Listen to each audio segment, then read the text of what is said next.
Good evening and welcome back to In the Spotlight. Do you know every 60 seconds out of every 20 people are victims of domestic violence, mostly women?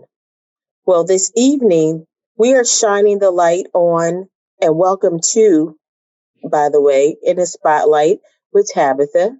Thank you for returning again for another week. We have A.W. Burgess. He is the founder and executive director of Family Mankind. Mr. Burgess, welcome to In the Spotlight. And thank you so much for giving us your time on this evening. Indeed. Thank you for having me. It's a pleasure. Thank you.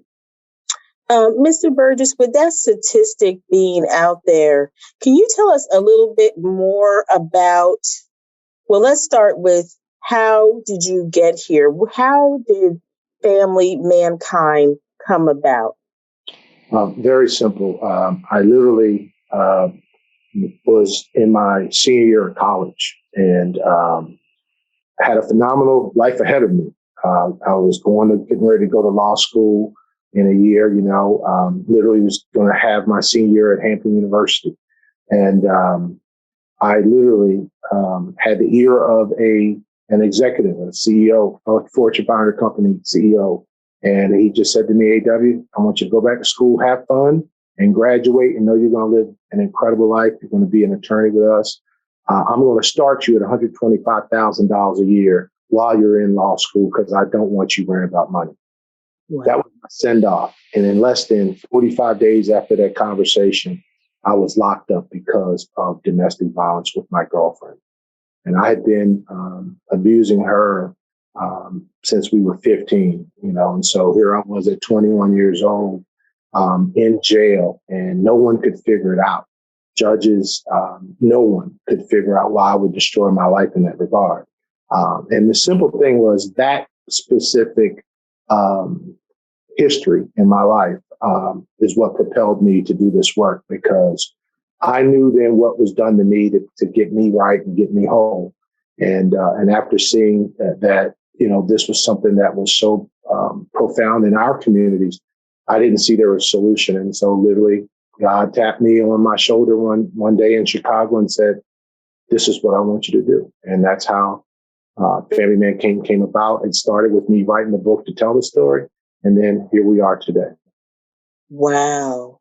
So where do you feel like, and with so many people, a lot of people say domestic violence is a generational type of a curse, for a lack of a better word. Do you feel that was your situation, or it was in your home, or where do you feel like, that came from? Like, you're on a track to become an attorney, and then next thing you know, you're incarcerated. How do you go from one extreme to the other? Can you tell our audience? Certainly. I think that the statement of it being a generational curse, generational trauma, as you said, the cycles of violence, literally, I was in my mom's womb. I mean, I'm talking about, I think I just got to her womb. And my dad was shot and killed by the Baltimore police as a result of a domestic violence occurrence. So because of, before I even got here, it started, and the torture that he put my mom through, subjected her to, oftentimes the victims and the survivors of that abuse turn around and become abusers themselves. And that's what happened. My mom, abused me. My aunts abused me, uncles. And I watched them go through some prolific arguments, fights. And so, yes, children live vicariously in the environment, and that vicarious trauma and that history of repeating itself definitely was increased. And the thing was, even until I got to prison, I didn't even know why and how this all came about. Right. It's like you don't know how you got here, but you just know that there's something in you. And do you feel like it's just like a rage, or is something that just came over you with your girlfriend? Did she reported you, and how did that transpire? Candidly, if it was, this was an individual that loved me. She didn't love the violence. And she, like many women who are in domestic violence scenarios, she put up with it from day one. And I think she really, really tried to get me help. She offered it a million times. I can take you to my church, my pastor, my parents. I'll go with you to counseling. You know, I will tell you this, it was all my fault. She never did anything to warrant my behavior. But I would say that I think it was my normalcy was abuse. Hers wasn't. And so that's what I'll tell you, that what I believe that were triggers to me today would be absolute blatant errors on my part, because again, she never did anything to warrant me abusing her. And domestic violence is definitely something that I feel like that it is more than important to shine the light on and get the word out, so people can get the help that they need. I too was I was a childhood survivor of domestic violence. I watched my mom go through it, most of my life. My brother and I, we would be in the middle of it. We're fighting boyfriends, we're fighting husbands, and I lived that. And it is something that is definitely horrific. And like you said, you can go either way with that. You can either, get the help you need to heal, so you're not a predator yourself, or you turn around and you do the exact same thing. Thank God, me nor my brother have done that, but truly those scars go unhealed, and you have issues with relationships. So I appreciate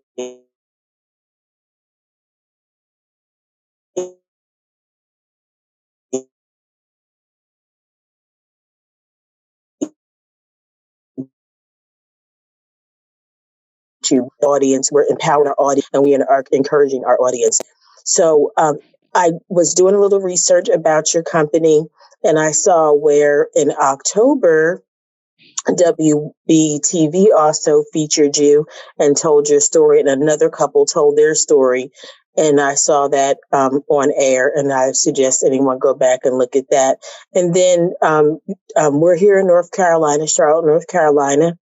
And the governor of our state, Governor Roy Cooper, back in November, if I'm correct, also appointed you to the Domestic Violence Commission here. So can you tell us a little bit about how your story got on WBTV and your appointment with the with the governor to the DV Commissioners Board? Indeed. Because of the work that the impact that we've been making in the Charlotte area and throughout North Carolina, I think, to your point, we've been just trying to educate people on what domestic violence really is. It's a silent killer, as I've always said, because abusers put their victims on silence. And, that's why we always say people are suffering in silence. And so we're trying to educate the population that abuse is not just, for instance, one of the things I shared with the governor and his folks was that abuse is not just about the abuse of a white woman. It is about the abuse of all people, meaning women, children, men, deaf, blind, hard of hearing, tribal citizens. It's about all of the populations of people, LGBTQIA, of individuals who are left out of receiving the education. I didn't realize and didn't know back then that domestic violence is a preventable scenario. So I thought this was just how I was made, so we want to empower people. We want people to step out of the darkness, come forward, get the education and information, accurate information. Because when you think about abuse, I think most people think domestic violence is just physical abuse. But I'm here to tell you it's verbal, it's emotional, it's psychological, it's financial, it's spiritual, it's sexual. There's many, many, many forms of domestic violence. But if you don't have the appropriate education, you will be sadly misinformed and oftentimes suffer in silence. And so we want to encourage people to come forward, and give them the inspiration and the drive to rescue themselves. And if they can't, then maybe we can help them rescue themselves. Absolutely. And I definitely plan on having a domestic violence panel when we have Domestic Violence Month. So I hope you definitely come back then and also sit on that panel so we can continue, because if I have to talk about domestic violence once a month, so, one person can be saved, that's what we want to do here tonight. And that's why we're shining the light on you and your business and your information and getting the word out, because we want at least one person saved from this broadcast. So just tell me a little bit, when you're sitting on the DV commission, what do you guys do exactly? How could someone get plugged in with them? Is that something that the community needs to know how to be plugged into? What services do you offer from that end? Well, the DV commission it's definitely, it's kind of like running for office. You just can't just go and sign for it. Basically, you would contact someone like me who would, basically see what you have to offer that we don't already have. But even if we do have it and you have a different lens with it, then, bringing that passion and that purpose to what we're doing, we would highly consider it. We need individuals who want to serve without an agenda. And if you do have an agenda, that agenda it really belongs to the stakeholder. Because as you know, in politics, people want to check a box to say, hey, I served on this commission and put this on my resume. And what I'm telling you is we have found out that those people can't even stomach the work that we do. I mean, when you think about it, we are, as Family Mankind, we are one of the only agencies in all of North Carolina to actually have an invitation for the deaf, the blind, the hard of hearing. The communities have not opened up to the LGBTQIA community. So that's why, for me, from a legislative and policy standpoint, we have to change a lot of things so that, like I said, domestic violence just doesn't appeal to one race or gender. It appears to anyone who's a citizen in North Carolina. And we are going to have a commercial break. But before we have that commercial break, I just want to let everyone know that this is not just, and I think that's a misconception, a point that you just made. It is not just about women, even though it's mostly women.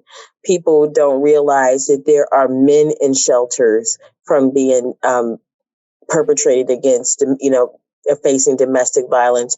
There are women on women.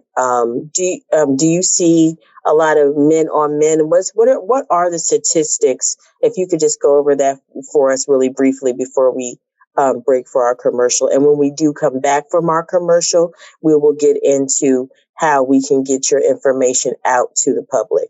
But before we go, can you give us those statistics? Certainly. And this is the one statistic I want you to know as it pertains to the LGBTQ IA plus community.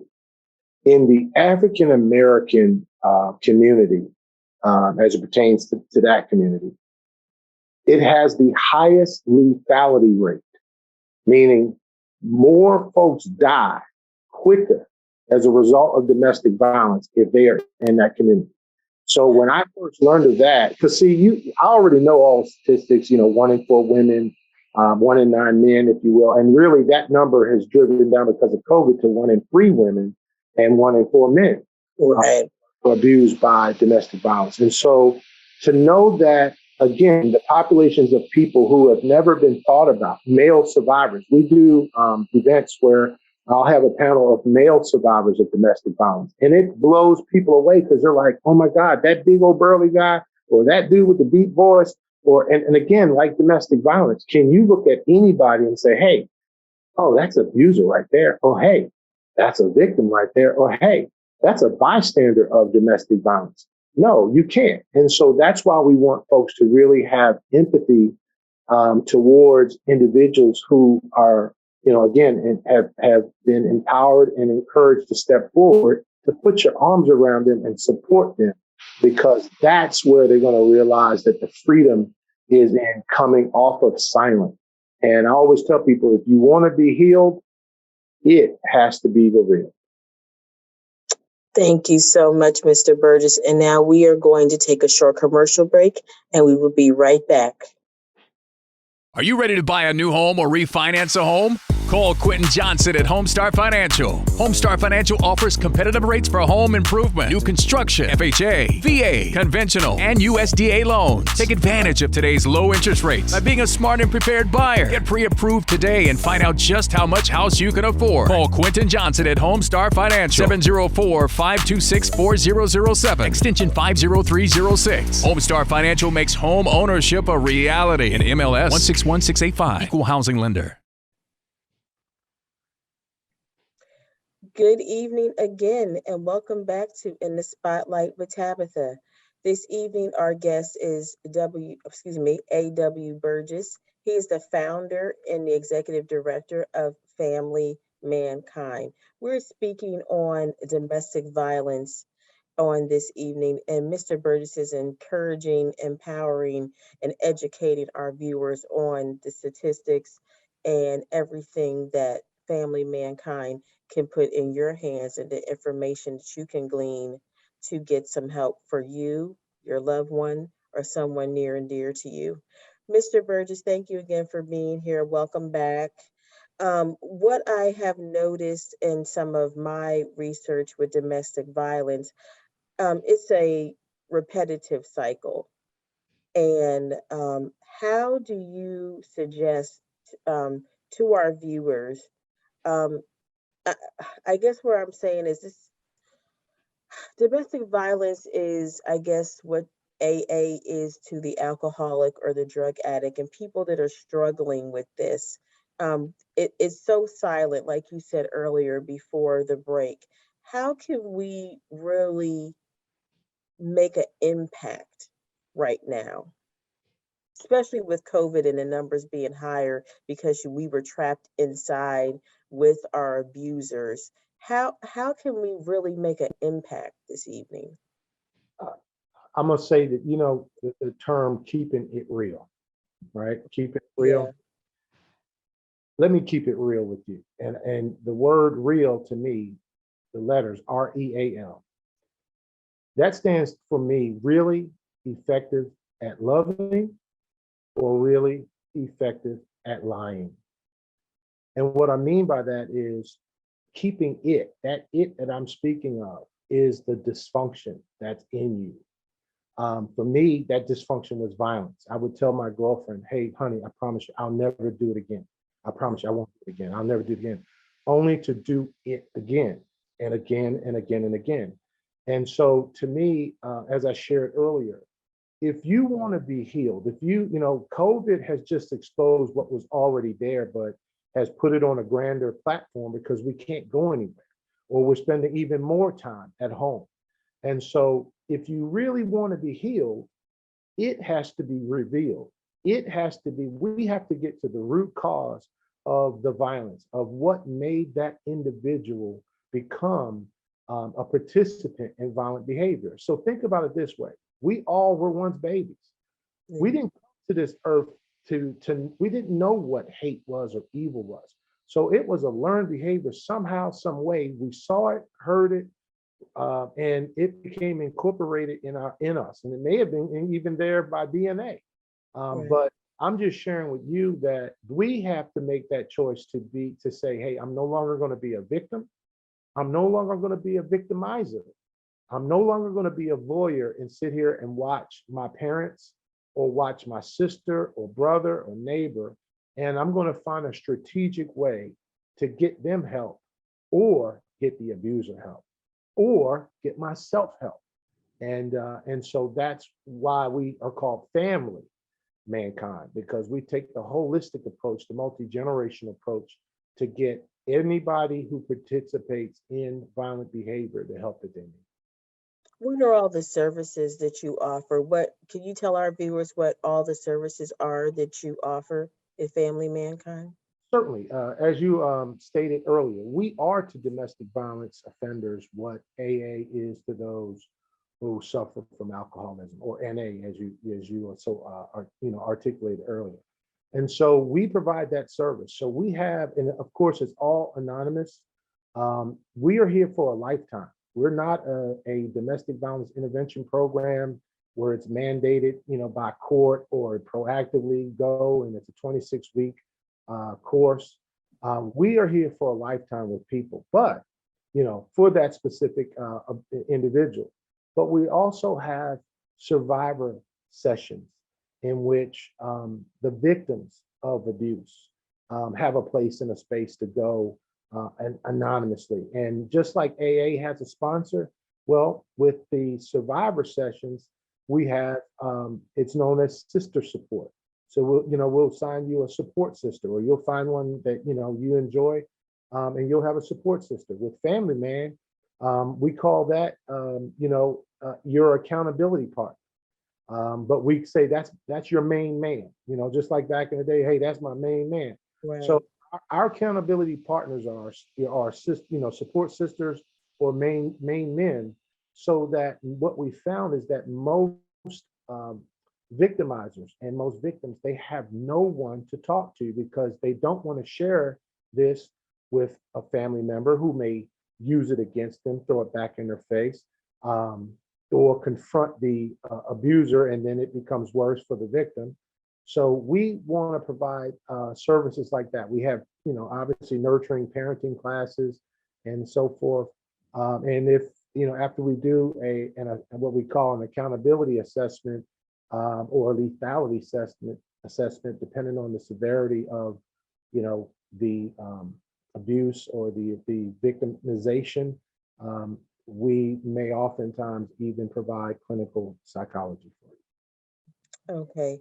And keeping in mind that our goal is to help people break the cycle of abuse. What is your success rate been like?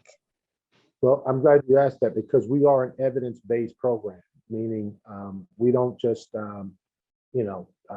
give a wing, on a prayer and say, oh yeah, we're doing this, we're successful. No, we measure our outcomes, and we use a sustainable logic model, a fluid logic model, so that we have structure to our programs. But our success rate has been 92%, which has been phenomenal. But as I mentioned to you, you are always with us. So we never let you go. And I think that's been, people say, well, what do you mean by success? Well, think about it. Even if the relationship doesn't make it, and, the bottom line is, did we prevent any further abuse for the next person? Did we prevent them from, if they've got children? And what we've been able to do is now have effective, healthy co-parenting relationships. And that's what success looks like to us. No more abuse, whether it's physical, verbal, and so forth, but effective partnerships and people having healthy relationships. Have you noticed, I know the statistic used to be out there, and this might be a little dated, that it takes a woman or a man 7 times, is it 7 times to leave? Is that still, is that so? 7%. So when people come to you for services, has it been about that many times before they decide I'm ready to get some help now? I will tell you this candidly. As I share with statistics as they pertain to domestic violence, that's a statistic that we do know. I would say it's probably greater than that. That's what I was thinking. You know what I mean? I think it's greater than that. But just like, again, the 1 in 3, the 1 in 4s, these are, again, like 5 people died last year in Charlotte, just in Charlotte. But as I share with folks, the data that we get from the police and the federal government, FBI crime statistics, that's the data that we know. So when I shared that with, Johnny Jennings, CMPD, their jaws dropped, because they're like, you know what? We never thought of that. Yeah, how many people could make that call to 911? How many people are buried somewhere because they're up on a tribal reservation, and who are you going to call? Right. So that's why statistics only give one example of, and that's horrible. but that's true. The number is 7 out of 10. So that's the average. Like I know women who have been abused and they left the very first time and they never saw that man again. Right.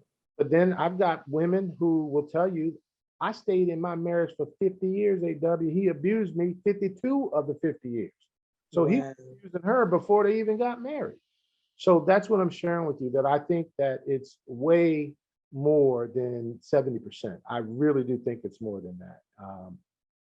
I think more or less it's probably a higher 70 or maybe a lower 80, but I really do venture to say that it's higher, much higher. And can you please share all of your information as far as how we can get our audience in contact with you, your social media handles, your phone number? Um, if I am someone that is watching this show and I'm in a domestic violence situation, and after they watch this show, they decided this has been my seventh or eighth or ninth or 10th time, and this is the motivation that I needed, um, watching this broadcast, I got to get in touch with him. How can they do that? Very simple. The best way, we live in the, you know, 21st century. So technology, technology, technology. Our website. Now, I will tell people when you go to our website, you can register and it'll come directly to our team. But I will also say if you do use technology to contact someone like us, please remember to erase it. Please remember to go back into your computer or your phone, and so that your abuser doesn't, because oftentimes they're controlling the technology. Yeah. Um, Please make sure that you erase it, get rid of your texting or whatever. But the best way is always going to be to go to our website. It'll have our email address there, which is awolf, AWOLF at familymankind.org, or our local number here, which is 704-287-0086. You can text us. And so we use the digital platforms. We're on every major Twitter, and it's real simple. It's Family Mankind. So whether it's Twitter, Instagram, we're there as well. But really, the best way and the quickest way is to go to our website, and all our information is there.